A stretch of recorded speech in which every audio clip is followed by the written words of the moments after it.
बिस्मिल्लाहिर्रहमानिर्रहीम। अस्सलाम वालेकुम नाज़रीन, आप देख रहे हैं अनोखा अंदाज। मैं आपका होस्ट जमाल सिद्दीकी। उम्मीद करता हूं आप खुश व खुर्रम होंगे। नाज़रीन कराम, यहां पर हम लेटेस्ट अपडेट्स के साथ हाजिर हुए हैं। सबसे पहले आपको बताते चले कि शाम में अमेरिका के सबसे बड़े फौजी अड्डे के ऊपर अटैक किया गया है, और ये अटैक कहां से हुआ है इसके ऊपर हम आपको तफसील से इस वीलॉग में डिस्कस करेंगे। दूसरी जो बड़ी खबर इस वक्त बताई जा रही है वो ये है कि तालिबान के साथ अफगान फौजियों की झड़पों ने अफगान फौजियों को पीछे हटने पर मजबूर कर दिया, और ताजिकिस्तान की सरहदों पर जाकर ताजिकिस्तान में जाके पनाह लेने के लिए मजबूर कर दिया, और इनकी बहुत बड़ी तादाद है जो कि ताजिकिस्तान जा चुकी है। अमेरिका का अफगानिस्तान खाली करना सबसे ज़्यादा जो मसला बना है वो अफगानियों के लिए खुद बना है, अफगान फौजियों के लिए बना है, और उसके बाद इंडिया के लिए बना है। इस वक्त भी कहा जा रहा है कि तकरीबन 3000 इंडियन स्पाइज जो हैं वो अफगानिस्तान में मौजूद हैं, और जिनका काम जो है वो ख़ास तौर पे बलूचिस्तान और पाकिस्तान के खिलाफ काम करना, यानी कि पाकिस्तान के एक सूबे बलूचिस्तान में बदअमनी फैलाने के लिए वो 3000 एहलकार स्पाई जो हैं वो अपना काम करते हैं, अपना नेटवर्क चलाते हैं। खैर, इस तमाम चीज़ों को डिस्कस करेंगे अपने इस वीलॉग में। दूसरी जानिब तीसरी बड़ी जो खबर है जिसके बारे में हम डिस्कस करेंगे वो है ईरान का बुशीर नेटवर्क, जो रूस की मदद से बना था सन 2001 में। पिछले 15 दिन से वो बंद पड़ा था, और आज अब से 3 घंटे कबल वो दोबारा उसको ओपन कर दिया गया है।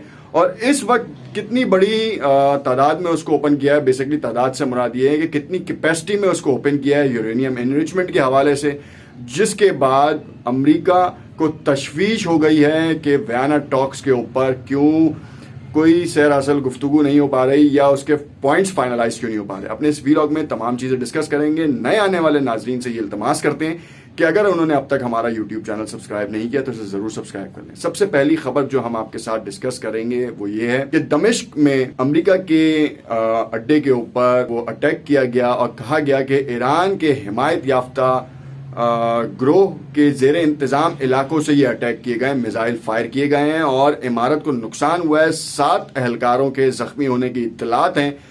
इमारत को शदीद तरीन नुकसान हुआ है, और जब इसके बारे में अमेरिका की वेबसाइट्स, अमेरिका के तर्जुमानों से देखा गया तो उन्होंने इस बात की तरदीद की, और उन्होंने कहा कोई ऐसा वाक़या पेश ही नहीं आया।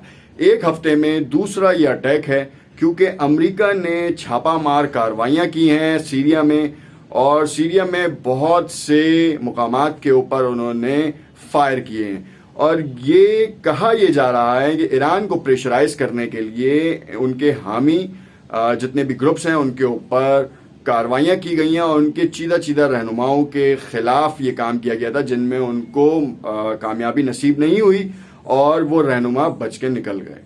खैर, ये जो अटैक्स किए गए हैं ये ईरान के ज़ेर इंतज़ाम लोगों की तरफ से किए गए हैं जो ग्रोह है, और अमेरिका ने तो ऑफिशियली तौर पर इसको डिनाई किया है, मगर फ्रांस 24 हो, रॉयटर्स हो, अल जजीरा हो, या फिर इसराइल का जेपी पोस्ट हो, वो इसको रिपोर्ट कर रहा है।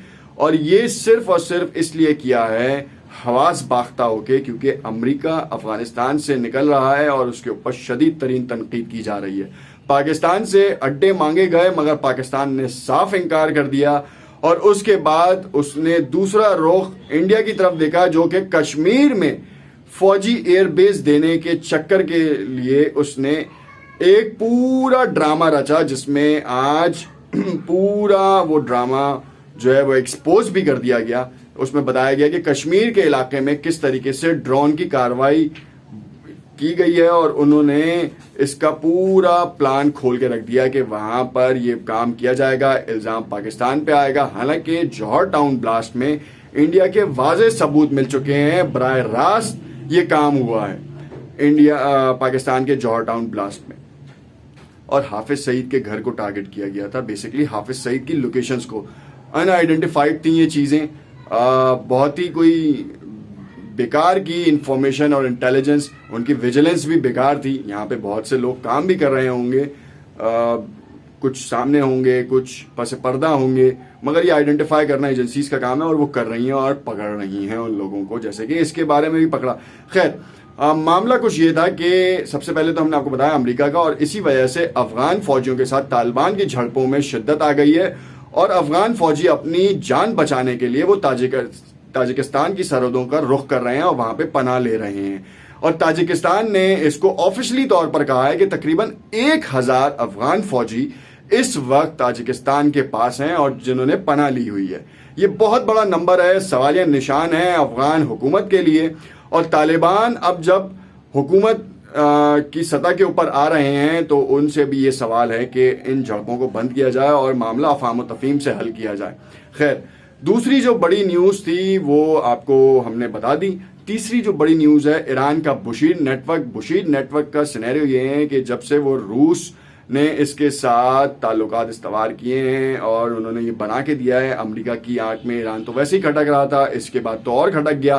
پھر اس کے بعد نیوکلیئر ڈیل ہوئی. نیوکلیئر ڈیل کے اوپر یہ پوری کہانی آپ کو بتائی 2015 سے لے کے 2018 تک. پھر اس کے بعد ڈیل سے نکل گئے, سینکشنز امپلیمنٹ ہوئی اور پھر اس کے بعد اسرائیل منظر عام پر آیا اور اس نے ایران کے متعدد جوہری پلانٹوں کے اوپر حملے کیے.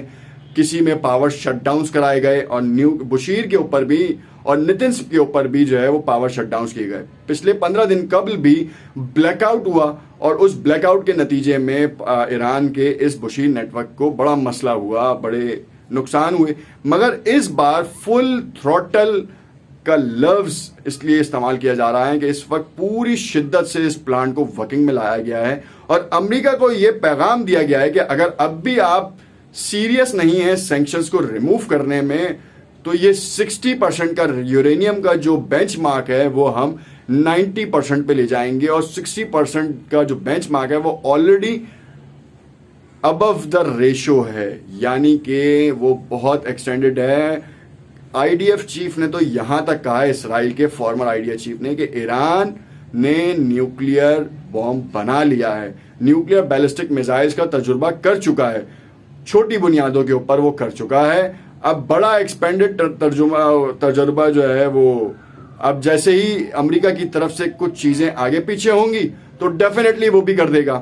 اس کے ساتھ ساتھ امریکہ کا دوسرا رخ یہ تھا کہ وہ یہ چاہ رہا تھا کہ ایران پہ پریشرائز کرنے کے لیے وہ ایران کے حامی گروپوں کے اوپر یلغار مچائے, جو کہ وہ کرتا رہا. آپ نے دیکھا کہ فلسطین کے حوالے سے بھی جو ہے حماس کے اوپر انہوں نے کس طریقے سے ان کو ڈاؤن ٹاؤن ایریا میں 2 دن میں 2 بڑی کاروائیاں کی ہیں, ایئر اسٹرائکس کی ہیں اسرائیل نے امریکہ کے حکم کے اوپر, امریکہ کے کہنے پہ.